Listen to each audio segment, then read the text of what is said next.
and they need you to love them and give them what they need. And that's the whole point.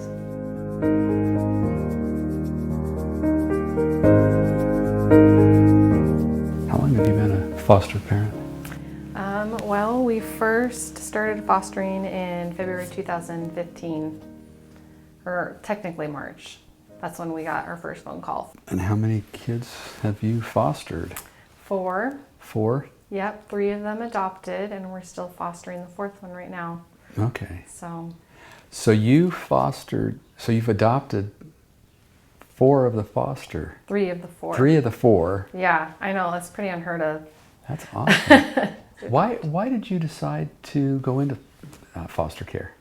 Well, it's not like something that I always thought that I would do. It was kind of one of those things that kind of just like fell into my lap, so to speak. And I'm religious, I believe in God, and I just really felt like the signs were kind of pointing in that direction, if that makes sense. Like, me and my husband always kind of knew that the way we built our family was going to be different. And just kind of like, without people knowing, they would come up to me and tell me that they were foster parents and tell me about their experience. And I just was always kind of like, that's kind of odd. Like, why are they telling me this? They don't know me very much. They don't really know my story. And it just kind of kept happening to the point where it's like, okay, like I need to pay attention, like this is happening for a reason.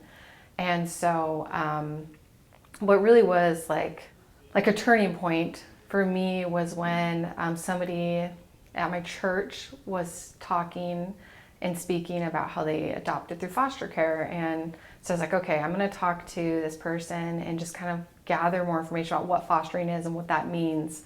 And so I went over to her house and met her children, and she was currently, at the time, she had 1 adopted. She was fostering 3, but a set of twins that she had gotten as newborns that she was about to adopt.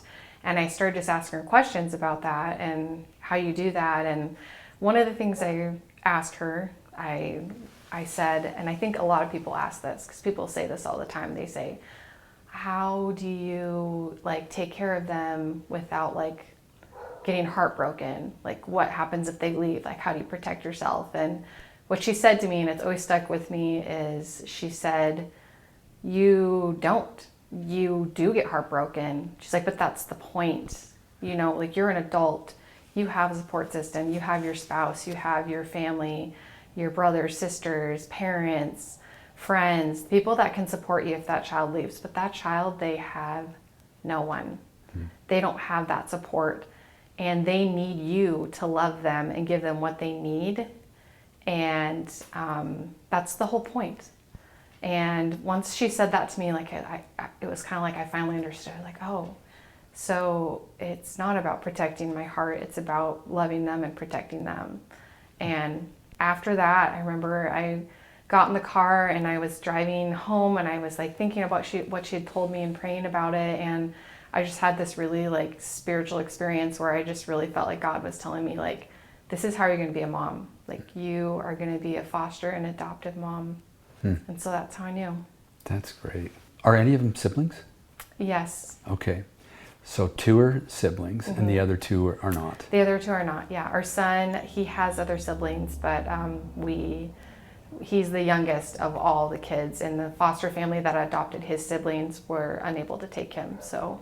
What's been some of the most challenging things about being a foster parent or adopting? What was some of the challenges? The hardest challenge for me is just the emotions of it, the emotional roller coaster, especially for me and my husband. I mean, we went into fostering always in our heart wanting to adopt, you know, knowing that you foster, and if the child is supposed to be with their bio family and be reunified with that, like, we support that. The whole emotions of like being attached to a child, having them from birth, you know, they see you as mother and father, but you also know, like, there's more to their story. They have another mother and a father, and, you know, what is God's plan for them? And just kind of watching that unfold and feeling powerless in it. But the only thing you have power over is your love for them and your grit and your determination to just love them no matter what happens, no matter if, you know, one of the hardest things that happened is that they might leave, you know.